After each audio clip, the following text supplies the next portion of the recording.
Ya, balik lagi bersama saya Magrisa Apriansyah dalam podcast diskusi AJ yang menjadi media diskusi, media sharing, atau mungkin pengantar tidur itu tidak jadi masalah. Yang penting saya kepengen menghidupi podcast ini supaya lebih besar untuk para pendengar. Semoga dalam keadaan sehat karena kalianlah yang menopang kehidupan saya hari ini gitu. Walaupun di dalam podcast termasuk diskusi aja ini saya belum mendapatkan apapun ya, karena di monetize juga Spotify sulit ya. Tergantung nih, ada mungkin produk atau iklan yang bisa masuk, atau mungkin kita kerjasama dalam rangka memasarkan dan lain-lain lah gitu. Intinya ada kerjasama yang mungkin menghasilkan, nanti calling-calling saja bisa di DM. Intinya saya membuka peluang lah untuk bisnis para teman-teman seperti itu. Jadi semoga para pendengar selalu diberi kesehatan, rezeki yang lancar, supaya setiap harinya mendengarkan podcast ini secara terus menerus ya gitu. Kalau bisa di share ya ke teman-teman mungkin yang mungkin podcast lucu mungkin, atau podcast baru dengan hal-hal yang mungkin nyentrik ya. Saya rasa menurut saya nyentrik ini, nggak tahu ini mungkin pengakuan diri sendiri atau klaim diri sendiri, atau mungkin penilaian orang lain juga iya. Saya bingung ini hari ini mau bahas apa, tapi karena memang sudah lama ndak mengudara, jadi kepengennya tetap mengudara, mengisi ruang kosong, karena beberapa bulan saya ndak upload tuh, bahkan udah di atas 4 bulanan kali ya gitu. Saya kepengen menghidupi podcast ini lagi dalam rangka ya minimal kalau tidak dapat uang ya minimal sharing lah gitu. Saya bingung bahas apa ya. Mungkin ada satu bahasan menarik nih. Ada satu bahasan menarik. Kemarin kan kita sempat sempat menyaksikan Indonesia versus Korea Utara itu. Pertandingan Indonesia versus Korea Utara. Jadi Liga U17 kalau nggak salah apa ya. Untuk para pendengar bisa komen ya kalau saya salah ya. Jadi Indonesia versus Korea Utara dan Indonesianya kalah. Ini cukup cukup mencengangkan ya bagi para penikmat bola di Indonesia. Tapi memang kalau saya sih wajar ya gitu. Satu sisi wajarnya seperti ini. Jadi Korea Utara itu kan negara yang sangat keras sebenarnya. Mungkin pemain Indonesia juga mengalah juga nggak jadi masalah kayak gitu ya, karena otomatis Indonesia masih lolos ke Piala Dunia U17 ya gitu. Karena di Korea Utara sendiri kalau nggak salah ini pemain-pemain yang kalah, sempat bermain di U17 ini kalah, dia pulang itu dengan rasa was-was tuh ya, entah menambang, entah nyawanya diadili dan lain-lain. Intinya Korea Utara itu intinya was-was sih gitu aja ya. Jadi mungkin pemain Indonesia memberikan keluasaan bagi pemain Korea Utara supaya hidupnya lebih langgeng seperti itu ya. Itu berita pertama ya. Mungkin para pendengar atau para pecinta sepak bola di Indonesia cukup sangat kecewa, sangat-sangat kecewa. Tapi mungkin pemain Indonesia ya mewajarkan lah. Nah, takutnya kita sepak bola di sini teriak-teriak menang menang menang, ternyata satu bench pemain dengan plus pelatih dan officialnya pulang ke Korea Utara karena kalah, dia di bumi hanguskan, kan lucu juga. Jadi ya bagaimanapun sepak bola tetap mengatasnamakan hak asasi manusia seperti itu, karena kan olahraga kan sebenarnya hak segala bangsa. Itu berita pertama. Berita keduanya, saya itu dengar dari podcast siapa itu lupa, yang membahas tentang konspirasi-konspirasi.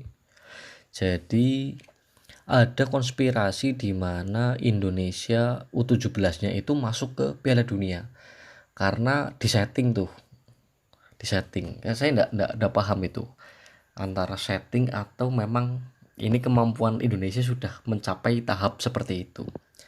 Nah, alasan dari podcaster itu menjelaskan kenapa Indonesia itu disetting masuk U17. Pertama karena dinilai Indonesia itu punya apa, sepak bola itu jadi daya tarik masyarakat Indonesia yang banyak.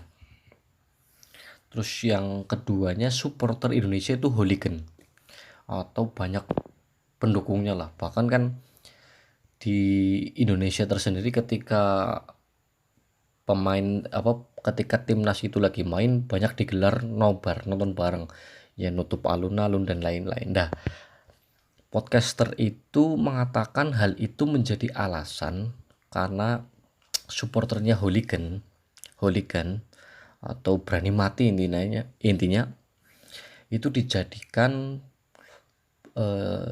Indonesia itu masuk U17 Piala Dunia ya gitu. Karena dengan alasan negara yang ketempatan menjadi tuan rumah Piala Dunia itu menaikkan sumber-sumber ekonomi, sumber-sumber pemasukan, di mana orang-orang Indonesia bakal nonton tuh di negara itu tuh. Misal U17 main, karena supporter Indonesia hooligan berani mati dan dia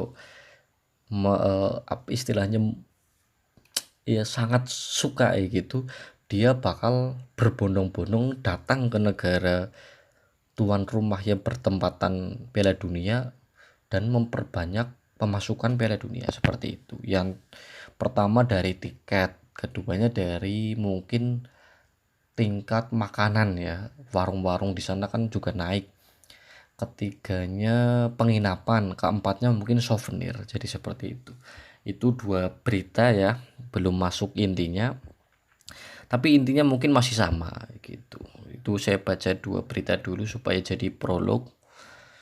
Saya karena dari pertama dua hal tersebut saya ceritakan, saya kepengin membahas tentang masalah seputar sepak bola nih.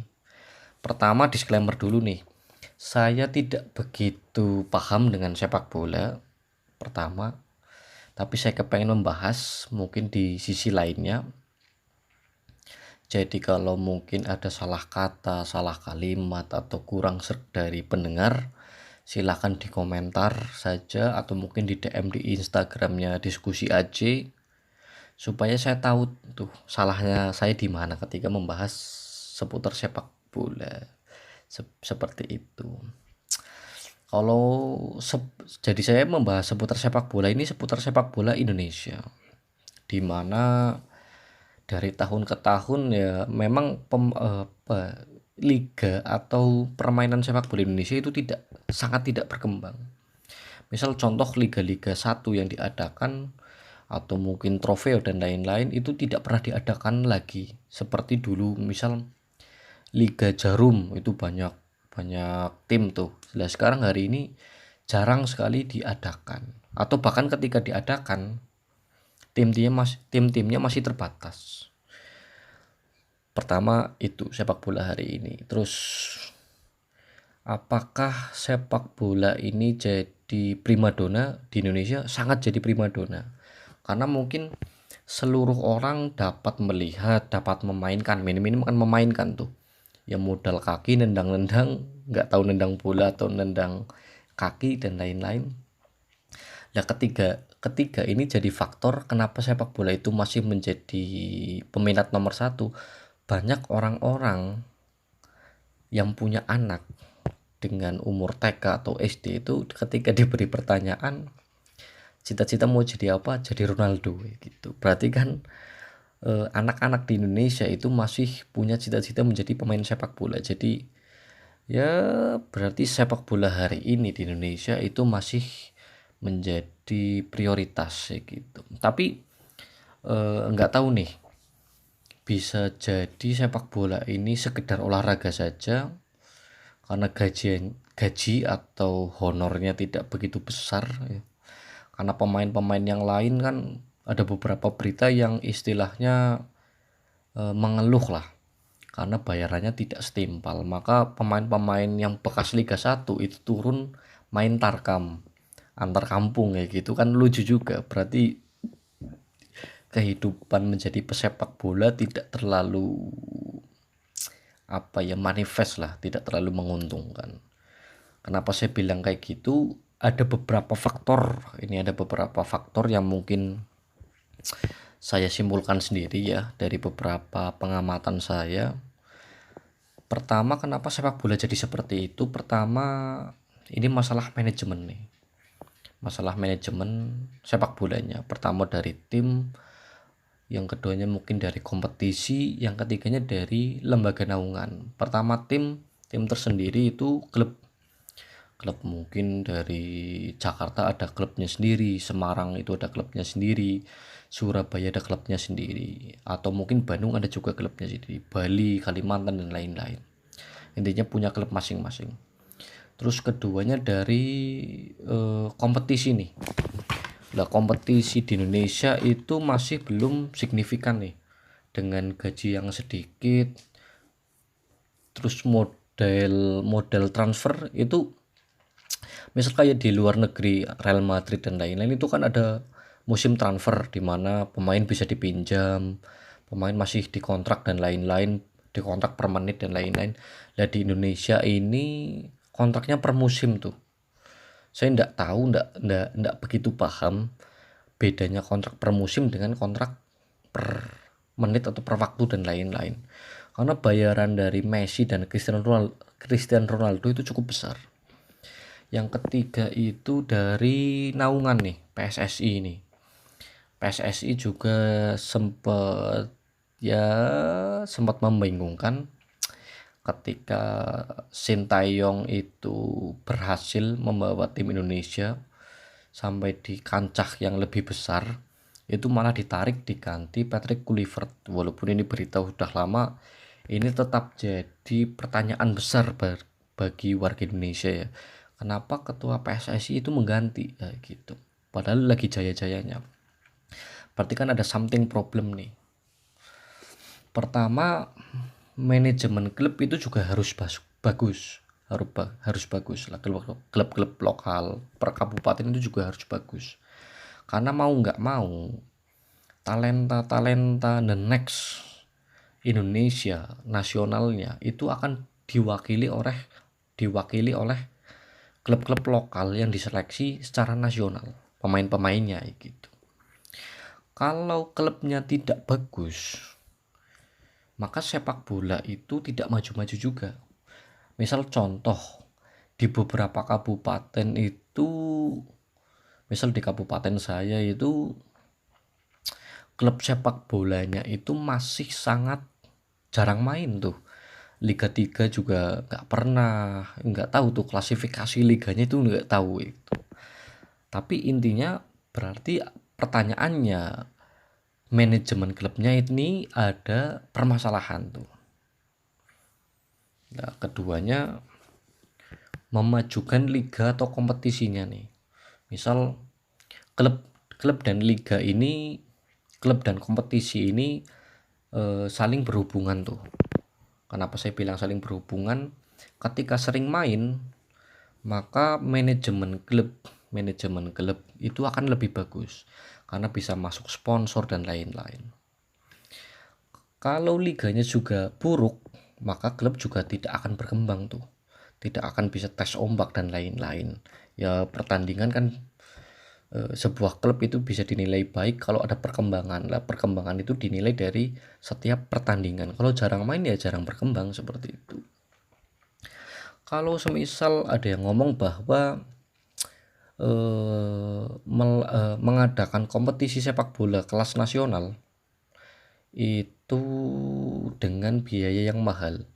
Nah, pertanyaannya, kenapa tidak cari uang yang misal CSR dari BUMN, yang entah Pertamina itu kan dulu pernah mengadakan BRI Liga 1 atau Liga 1 BRI lah, saya lupa. Berarti kan bisa nih, bisa mengadakan kompetisi atau liga yang lebih baik dengan CSR ini. Dan juga klub lokal itu juga bisa didanai oleh CSR. Misal bank-bank daerah kan juga ada, misal Persija, karena dia mewakili Jakarta, maka sponsornya adalah Bank Jakarta tuh. Terus misal Sriwijaya FC itu diwakili Bank Sumsel, kayak gitu kan bisa tuh didanai. Atau mungkin naik grade, ya mungkin dari BUMN, Pertamina, ya Mandiri dan lain-lain gitu, atau PLN. Ini kan bisa mengambil CSR ini. Tapi sayangnya memang saya tahu kenapa olahraga ini ketuanya harus merupakan pejabat publik jadinya. Jadi seluruh olahraga, misal dari karate, dari sepak bola, terus dari pencaksilat dan lain-lain, itu pemimpinnya harus pejabat karena dia yang punya akses sebenarnya. Dia yang punya akses masuk, dia yang bisa cari uangnya, dia yang bisa mengadakan kompetisinya. Jadi seperti itu. Pertama dari manajemen klub, manajemen kompetisi sudah saya bahas. Yang selanjutnya PSSI nih sebagai naungan. Seharusnya kan PSSI ini, Persatuan Sepak Bola Seluruh Indonesia, menjadi naungan paling tinggi nih masalah sepak bola. Seharusnya menekan klub-klub lokal itu lebih naik. Karena justru kan ketika banyak klub lokal yang naik, maka status sepak bolanya lebih tinggi. Misal seperti negara Argentina, seperti negara Brasil, itu dengan sepak bola yang maju. Atau mungkin Inggris, Liga 1-nya, Liga 2-nya, dan lain-lain itu banyak. Jadi tim Inggris itu maju karena liga lokalnya itu disupport, intinya liga lokal disupport oleh klub lokalnya yang sangat berkembang. Terus selanjutnya kadangkala gini, di Indonesia itu masih mengkodifikasikan antara olahraga dan bisnis. Olahraga ya olahraga, bisnis ya bisnis gitu. Dengan menurut saya pribadi, memajukan tim itu tidak hanya dengan sponsor. Misal klub lokal itu masih punya stadion-stadion lokal, misal kayak Solo PSIS, dia punya stadion Manahan. Terus Jakarta dia punya JIS dan lain-lain lah. Intinya dia masih punya stadion lokal yang bisa bermain lah. Kenapa stadion itu tidak dilakukan bisnis? Karena di Indonesia itu banyak kodifikasi yang menurut saya blur antara olahraga dan bisnis. Padahal kalau di luar negeri yang namanya sepak bola itu ya bisnis gitu. Pertama, kita kalau belajar dari Liverpool, stadionnya itu bisa dibuat rekreasi pertama, keduanya buat pembelajaran, ketiganya disewa untuk latihan dan lain-lain. Terus yang selanjutnya, bisnis juga bisa dilakukan dalam rangka menunjang tim sepak bola lokal ini supaya lebih mandiri. Misal penjualan merchandise, ya baju lah ya dan lain-lain. Tapi ini juga ditunjang oleh ekonomi yang baik sebenarnya dari sebuah negara ya.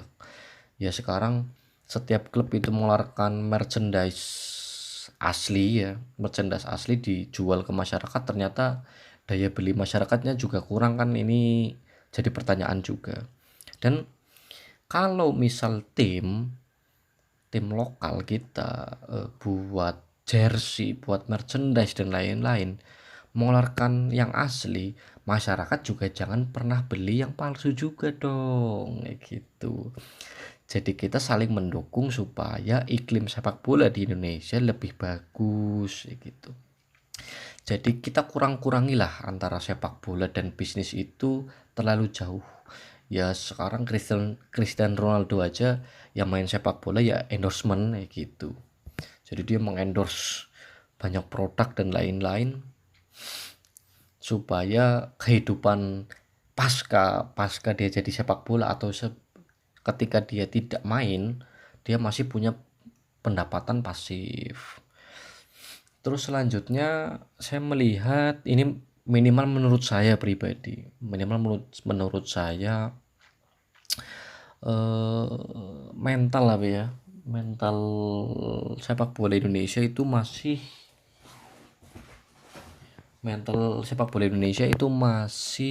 sangat kurang sekali. Jadi yang saya tahu, saya baca di biografi Messi atau Ronaldo, Messi dan Ronaldo walaupun sebagai pemain yang cukup tinggi di kancah internasional, ketika dia duduk di bangku cadangan itu sangat sangat marah, sangat marah. Pemain sebagus saya itu selalu kenapa di cadangan gitu. Ya, beda dengan mental pemain sepak bola Indonesia nih. Menurut saya yang ingin maju, karena Ronaldo itu setiap pertandingan inginnya main terus. Nah, sedangkan di Indonesia yang penting dapat gaji, yang penting bisa membahagiakan orang tua, walaupun di bangku cadangan cukup. Dan ini kan seolah-olah rasa nasionalismenya kurang. Tapi ini minimal menurut saya pribadi. Saya sebenarnya sedikit takut membahas sepak bola karena apa ya? Ini saya jadi musuh banyak orang di Indonesia nantinya. Tapi memang ini keresahan saya nih. Jadi orang Indonesia di kancah internasional yang penting dapat gaji sekian sekian sekian, terus yang penting bisa membahagiakan orang lain atau orang tua, itu udah cukup. Walaupun ada di dalam bangku cadangan, setiap pemain, setiap atlet sebenarnya harus setiap kali mengasah dirinya supaya lebih bagus. Dan ini pola manajemen mental yang buruk juga di klub-klub Indonesia, karena menurut saya hal-hal seperti ini menjadi garis bawah nih, garis bawah setiap pelatih nih. Kadangkala kan di luar negeri ada pemain sepak bola itu tidak cocok dengan pelatihnya, berarti kan ini masalah mental, ini tidak cocok, maka dia mainnya jelek sekali. Berarti di dalam manajemen sepak bola perlu juga manajemen mental pemain supaya lebih baik lagi. Orang-orang yang sering di bangku cadangan dimainkan supaya pemain-pemain tersebut dapat berkembang seperti itu. Terus bahasan yang selanjutnya soal naturalisasi nih. Naturalisasi seolah-olah pemain sepak bola di Indonesia bukan menolak sih, tapi saya menyayangkan ya. Ini di garis bawahi lagi, menyayangkan bahwa banyak pemain naturalisasi. Intinya setiap pemain yang ada di luar negeri punya garis darah, pertalian darah orang Indonesia, ditarik semuanya. Disidangkan dapat warga negara Indonesia. Setelah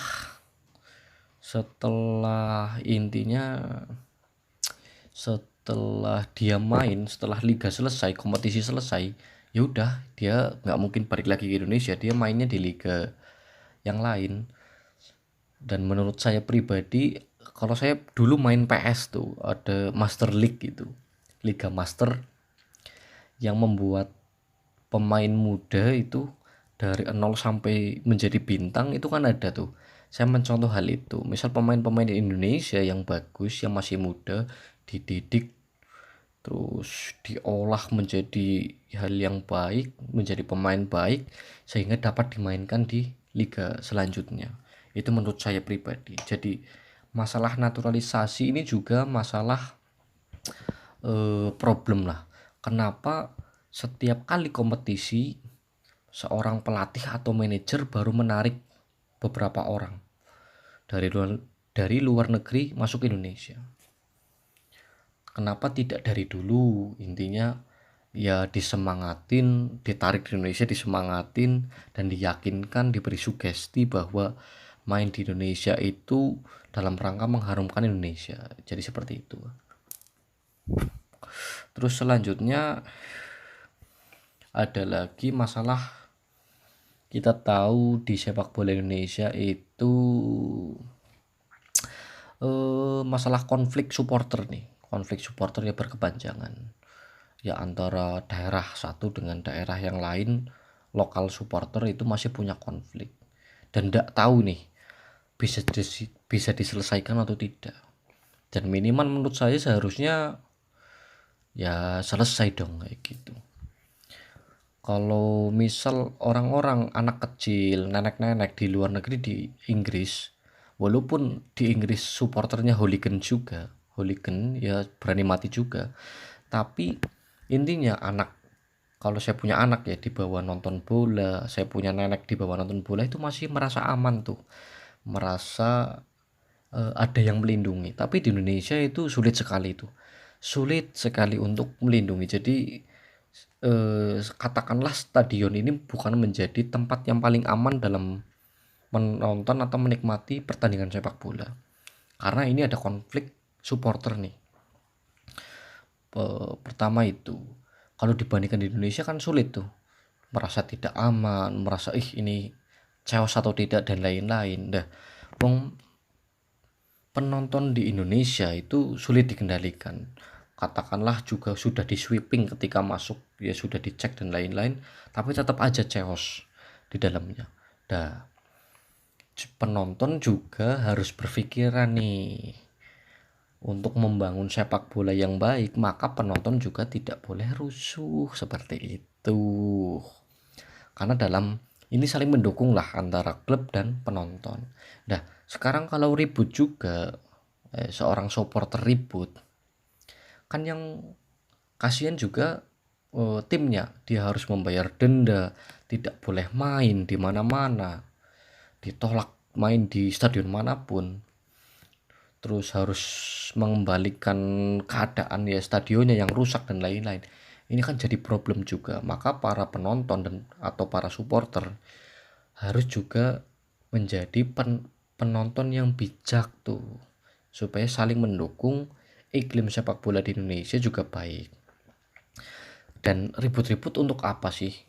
Misal dari leluhurnya ribut, dari pendiri asli supporter, misal antara daerah A, supporter A dengan supporter B, pendiri supporter A dan supporter B itu ribut.